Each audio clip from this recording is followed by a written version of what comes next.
Hey guys, and welcome. We got ourselves the Spider-Man Homecoming movie talk. Yeah, it's been a while before I put this up.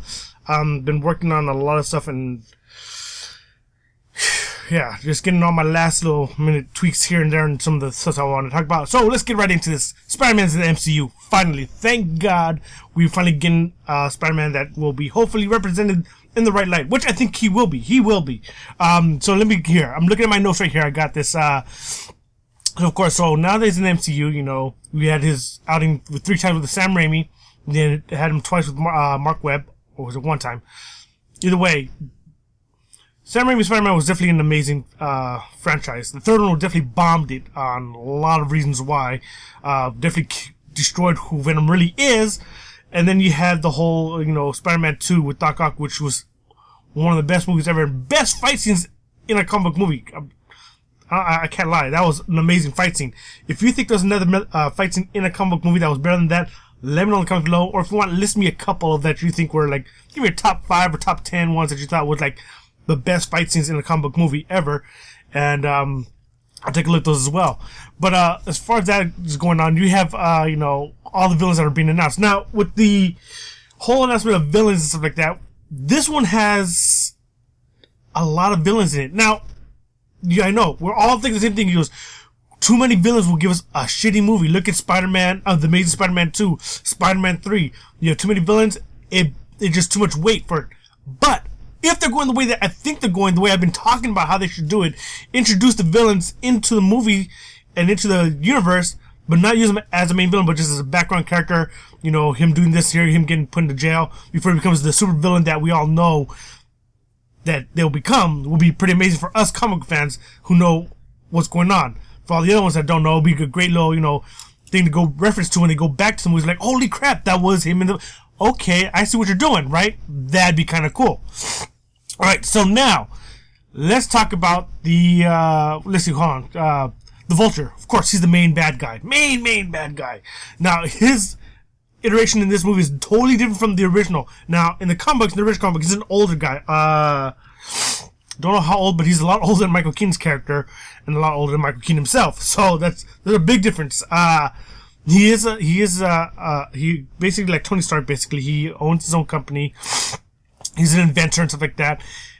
His partner, who does all the, you know, the finances and stuff like that, basically embezzled all that money and left him broke and penniless. The device that he ends up creating is the Vulture suit, the wingsuit, and that was what he was. It was just kind of like, you know, the last straw for him. You know, find out that his friend took his money, so he goes on a path of criminal, you know, enterprise, you know, stealing here and there, and he comes across another device that he picks up that helps him absorb the human energy that makes them younger, makes them older, which was pretty cool. You know, he ends up taking Spider-Man's as well. You know, it didn't last that long, it lasted for a short period of time. I believe that Variant Comics did a history of the Shocker and a few other bad guys. I think the Vulture's on there as well. Link in the description below. Check out his channel. He's done a lot of stuff about comic book characters and heroes and villains and stuff like that. And each time a movie's coming out, he'll go through the list of these baddies and gives you something to, you know, look to, and gives you a brief history of them. So check out his channel. So, because I'm not going to go into every detail of everyone, I'm just giving you this little snippets. So in this iteration, the live action version, I don't think they're going to go with the whole him stealing the energy and making him younger again. But I do think he's going to be more of a businessman who has a company, and I think the changes here and there where he is, I believe they probably will keep the whole him getting his money taken away from him from his partner, but also the fact that he hates Tony Stark and his company, and the fact that some of the stuff that contracts that he wanted were taken away because of him and things like that. And so there's little similarities here and there. And he ends up going on a criminal spree because he's like, you know what, I'm fed up of being screwed out of everything. Why should I play by the rules, right? So enters him becoming the bad guy. I like the suit. The suit looks phenomenal. The bomber jacket with the whole the hair makes it look just like the Vulture. The whole flight suit, definitely a phenomenal looking update of the suit, which is pretty cool. Different from the comics, which definitely would look kind of weird on screen. Which, yeah, I think it would look kind of weird. So this iteration is definitely a phenomenal iteration. Not gonna lie about that. Second, what's the other one? The next one is the Shocker. 2 people will be playing the Shocker. You heard that right. 2 people. 1, they have Shocker number 1 played by Logan Marshall Green. We might remember him from the Prometheus. He was the love interest for I can't remember her name at the moment, but he was the love interest in the beginning. And then you have Bokeem Woodbine, who's playing Shocker number 2. Now, Bokeem's character is the Herman Schultz character. In the comic books, in Earth 616, and in the comic book series, there's only been 1 Shocker. There has never been another person taking up the mantle. So that's the difference here in this one. And Earth 616, the Shocker's white. So they changed his ethnicity in this one as well, which is kind of like, okay, that's whatever, right? I don't know why they did it, but they changed it. Now, in the comics version, he was a high school dropout. He also is intelligent. Basically, he's great at electronics and creating stuff here and there. So he's not a dummy. He's not a dummy. He goes on, commits crimes here and there, gets caught, gets sent to jail. He makes the not the gauntlets, but he ends up making an invention that he later reforms into the gauntlets to create those shockwaves that he creates to break out of prison. He refines it to get out, has little triggers on it. And with that, he ends up fighting Spider-Man. And yeah, he beats Spider-Man because Spider-Man was already messed up from the last fight with the broken arm. You know, with other iterations, he changes that, refines it, but all that. He has a suit to help him, absorb some of the energy that he ends up taking, which is pretty cool. And also helps him when he does do those shock blasts. It won't hurt him as much. So, that's, one difference that, that had in the comics. We'll see how much of that gets transferred into the movie. I hope the intelligence-wise, it definitely gets transferred in there. I hope that him refining his suit to become the whole full suit to keep him from getting hurt, and also helping him, fight Spider-Man will get transferred into the movie as well, which will be a pretty cool, update. The suit-wise, they didn't really see much of the suit. As far as the pictures you can see here, it kind of looks like him, it kind of doesn't. Will this be the Bokeem Woodbine one, or is this the Logan Marshall Green? I don't know who's under the suit. We'll have to wait till the movie comes out. I got my tickets. I'm going to go see it this Saturday. I'm pumped to go see it. Next up, we got ourselves, let's see, who's the next villain that we have here? Mac Gargan. All of you know, who are in the know, who are comic book fans, is the Scorpion. He becomes the Scorpion, the big baggy that can go up against Spider-Man with the tail that's infused to his body. Now, I think with his character was pretty much screwed over for a bad guy. He was a low-level criminal, robbing banks here and there, doing little petty crime stuff, just a nobody. He ends up getting, J. Jonathan gets him to spy on Spider-Man. He ends up getting the Spider-Man suit. I mean, not Spider-Man suit, the Scorpion suit, and he gets infused with it, with the Scorpion DNA, and the suit basically gets fused to his body, the Scorpion tail and everything like that, so he can control it with his mind. Yeah, he kind of got messed up. Mentally, his mind got screwed as well.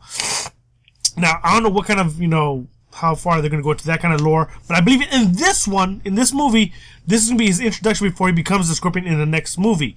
I think with this one, I believe he is going to be one of the bank robbers that Spider-Man meets in the trailer that you see. He's going to be one of those guys, and he will be, he might be in there with the Shocker as well. Shocker might be in there with him as well. So those are the guys that might be inside the underneath the Avengers masks robbing the bank, which would be kind of cool to see them together, because then be later on we form the Sinister Six, which will be phenomenal. But with that being said, the Scorpion being being shown on here like this, which is really cool, and then him being shown on as a Scorpion later on, which would be a phenomenal introduction. If this is if the way they're going with it, if this is the way they're going, I think this is a great different change of pace of Marvel's formula, because they have not done that yet really, with them showing the heroes and the villains, and then also showing the villains in the first movie, then see the transformation. They did it with Doctor Strange, and that I can't wait to see for Doctor Strange to see the actual change. If you're not seeing Doctor Strange, watch it. If you're a comic book fan, you know exactly what I'm talking about. I don't want to spoil it, but that'll be definitely a pretty cool thing to do. Next up, we have our next bad guy, Phineas Mason, aka the Tinkerer. Now, in the comic books, he's an old guy. Now, with this guy, he is basically has an intellectual level of Tony Stark, maybe even more so actually, because it's a superhuman intellect. He can make weapons out of, he can make things out of, leftover parts, like Tony did with the suit in the Iron Man 1 movie. So that's pretty cool. Now, this guy is a weapons, he makes weapons for I'm sorry, I lost my track, I lost my space. in the comics, he basically created weapons and stuff like that for the bad guys and stuff like that. Then later on, he ends up creating some of the weapons himself to, become a villain himself on his own endeavors. I think the cool thing about this one is he will be the one that basically making the weapon tech from the alien technology for the Vulture. I think that'll be the tie-in here and there, and we'll probably see him become, another bad guy later on in the film, or he'll be, coming on another sequel. But we'll see how far they're going to bring this character along, which is pretty cool. So, I mean, right now we have the Vulture, the Shocker, Mac Gargan, and the Tinkerer. That's 4 villains right now. 4. We're up to 4 bad guys. Is that enough bad guys? Do we have any more? We do. We got one more. Next up, we have Aaron Davis. Now, this guy, everybody already knows who this is. Calm down for all you people in the know. Aaron Davis is from Earth 1610. Not from Earth 616, which is Spider-Man, Peter Parker, Earth. It's a different iteration. So they are blending different Earths, characters and putting it into the Marvel Cinematic Universe. We've seen that happen before with the Ultimates version of Nick Fury, because Nick Fury is actually white in Earth 616, but they used the Ultimates version, which is the black Nick Fury, the Samuel L. Jackson one. So they are taking here and there. So this Spider-Man looks like they're taking more liberties with that and doing more of that. So with this one, Aaron Davis is from Earth 1610, which is all know is Miles Morales' uncle. Holy shit. But also the Prowler. What the fuck, right? It's like, okay, so he'll be in this one. Don't know how much of a role he'll have in this one, but will he be back for the second one as the Prowler? We will have to wait and find out. I seriously don't know how much of a change he'll have in this one, which is kind of cool. Now, I know everybody wanted Miles Morales as the main Spider-Man in this one, but I didn't agree with that at all. I've talked about it before. I think you can't have a Miles Morales story without having the Spider-Man story to lead into, Miles Morales and, seeing, it had to be done right. If they're doing it the way that I have said before, have Peter Parker, Spider-Man, and have a Miles Morales kind of look up to that character and then finally become Spider-Man, would be a great introduction to Spider-Man, and also be a great way for them to do a way for Peter Parker, Spider-Man to die or disappear, or something happens to him and then have Miles Morales take over.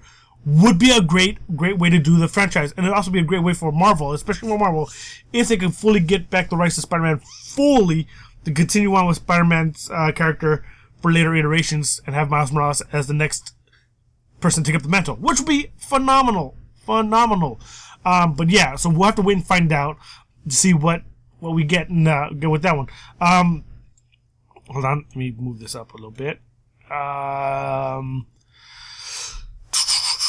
Let's see. There is. Sorry, I just lost my place again. All right, now we have Peter's classmates. Now, in the movie, he has plenty of classmates that they show up in the trailer. And in the comic books, he had his classmates that we all know about. Now, they added some, which were from different Earths. Now, we have Ned Lee, who's from Earth 26496. Yes, that's a lot of numbers. And you people out there are like, why are you saying Earth this or this? There's different Earths. Like in the DC universe, they have different universe. And how they mention how each Earth has a different as a hero, and there's a parallel universe. That's where there's different Earths, the different heroes, like in the Flash, Earth 1, Earth 2, stuff like that. So that's where we're going with this. So now Ned Lee is his best friend, but also was a changed name from the original Earth 616 character Ned Leeds. They're like, who's Ned Leeds? For all you in the know, and for all you don't know, that is the Hobgoblin. Yes, the Hobgoblin. He's this white guy was played like the guy who thought he was like this. He was basically hired to be the Hobgoblin, and he was like this uppity kind of like, kind of poser rich guy kind of guy. Like a Scott Disney, basically. That's pretty much. I could pretty much give you a life like realization of who he could be, minus super villain powers. Now, so that's a change. They changed him to be a Korean guy. Now he's his best friend. So that's a big change right there. That's a milestone of a change. And then we have also in the class we have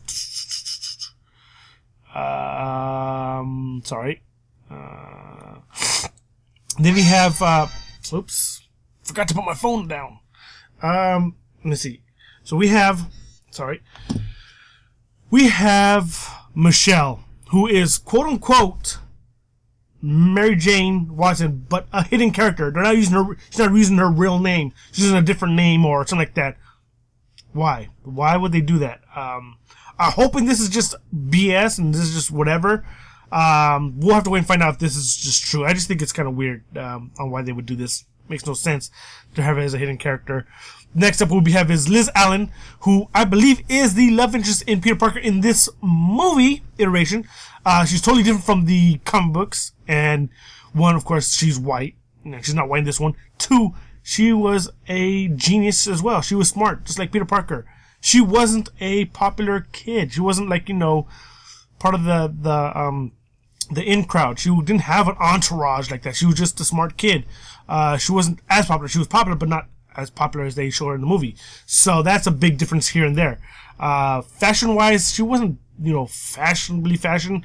She had a sense of style, but wasn't like, the latest trend. So that's a big difference here and there.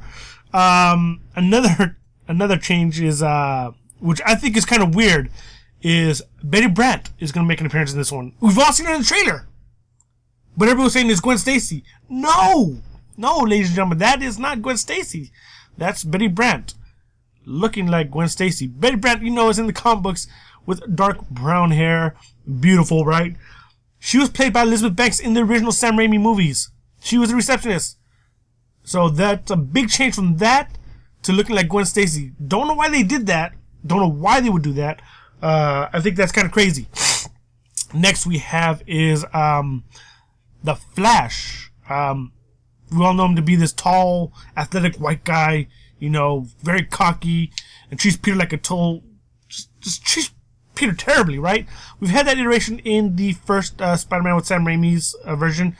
He wasn't blonde, he was dark-haired. Second iteration, he was more blonde hair, not as tall, but still, he basically still, looked over Peter and made him look, like crap.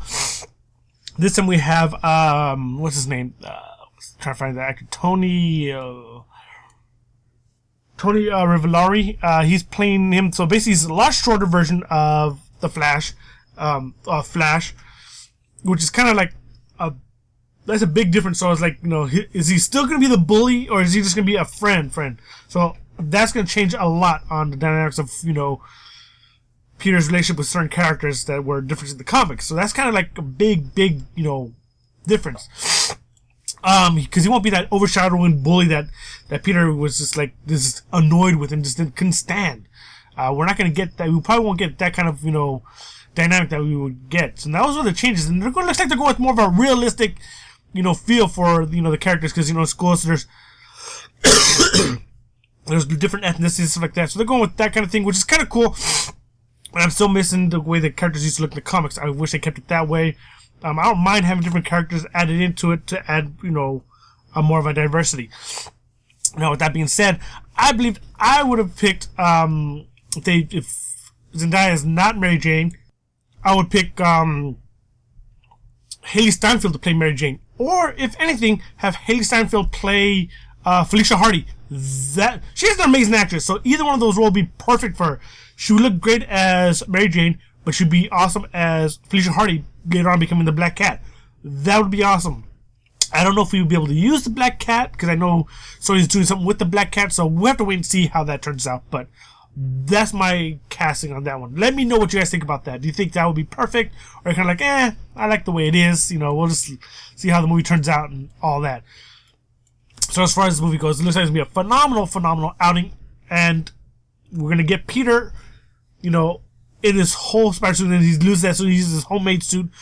Will we get this Peter Parker making his own suit and ditching Tony's suit altogether? Which I hope happens. That's just my hopes to see you in the next Spider-Man movie. And of course, he's going to be in Infinity War. So we'll have to wait and find out where things going to lie. But, let me know in the comments below. Are you excited to see this Spider-Man? Or are you kind of like, I'm done with it? Of course, we're not getting an origin story, which is cool. Because we've already had that been done, so, just go on and move ahead. What can't you wait to see? Do you think that they're going to do the right thing by taking all these villains, putting them in the movie, and not have them as a main baddie, but just as a background character to set them up for later movies? Or do you think it's just kind of like they're doing too much? Let me know in the comments below, and I'll see you guys all for more. Alright guys, take care. Bye.